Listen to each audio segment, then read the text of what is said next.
فڕۆکەخانە و بەشێک لە خاڵە سنوورەکانی هەرێمی کوردستان ماوەی چەندین ڕۆژە بە فشاری حکوومەتی ناوەندی بەڕووی وڵاتانی دراوسێ و جیهاندا داخراوە و هیچ وادەیەکیش دیاری نەکراوە بۆ کردنەوەیان. ئەم داخستنە شوای کردووە هەرێمی کوردستان لە زۆر ڕۆوە ڕوبەڕووی گرفت ببێتەوە.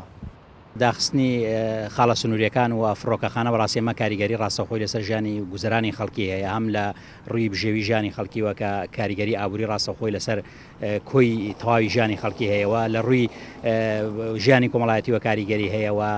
بۆ نموناگەر یەکێک بێوێت بڕا بە دەرەوە بخوێنێت چۆن گەشتەکانی ڕێک بخایە، کەسێک کە بێوێت سەردانی وڵاتێک بکە کە بۆ نەخۆشی بێ یا بۆ هەر شتێکی تر چۆن سەردان بکە.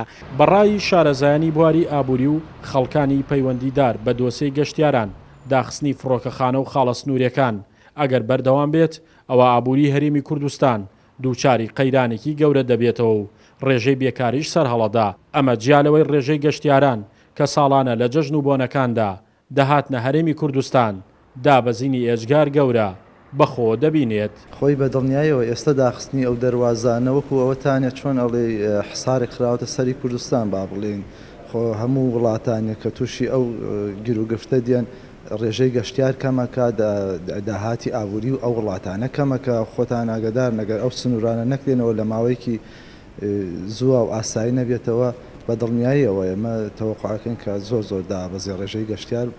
هەرێمی کوردستان خاوەنی دوو فڕۆکەخانەی مەدەنی و 5 خاڵی سنووری ڕەسمیە لەگەڵ وڵاتی ئێران و تورکیا.